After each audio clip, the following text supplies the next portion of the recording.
বিসমিল্লাহির রহমানির রহিম। মোহাম্মদ কিচেন থেকে আসসালামু আলাইকুম। দুধের সন্দেশ তৈরি করেছি, শেয়ার করব আপনাদের সাথে এবং খুব অল্প সময়ের মধ্যে কিভাবে তৈরি করা যায় তা দেখিয়ে দেব, কিভাবে পরিবেশন করা লাগে তাও দেখিয়ে দেব। এখানে আমি দুধ নিয়েছি 1 কাপ, চিনি নিয়ে নিলাম 1/2 কাপ, বাটার নিয়েছি 1/2 কাপ এবং ডাইজের মধ্যে একটু বাটার লাগিয়ে রেখেছি। প্যানের মধ্যে যখন বাটারটা গলে যাবে তখন পাউডার দুধটা দিয়ে দেব। খুবই সাবধানে এই কাজটা করতে হয়, নাহলে পুড়ে যাবে। আগুন অল্প রেখে আস্তে আস্তে 5 মিনিটের মতো নাড়াচাড়া করে নেবেন। এখন চিনি দিয়ে দিলাম। চিনি এবং দুধের পাউডারটা যখন মিশে যাবে তখন 1 কাপ দুধ দিয়ে দেব। দুধ দেওয়ার পর অনবরত নাড়বেন,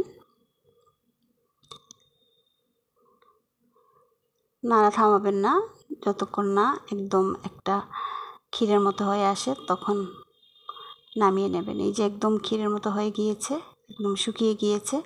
এখন আমি নামিয়ে নেব। একটা কাপের মধ্যে নিয়ে নেব, প্লেটের মধ্যে নেবেন না, তাহলে খুব তাড়াতাড়ি ঠান্ডা হয়ে যাবে।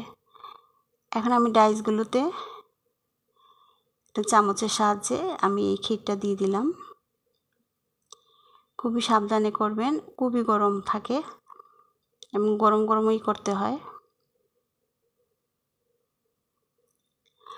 সময় কম লাগে পাউডার দুধ দিয়ে যদি করেন।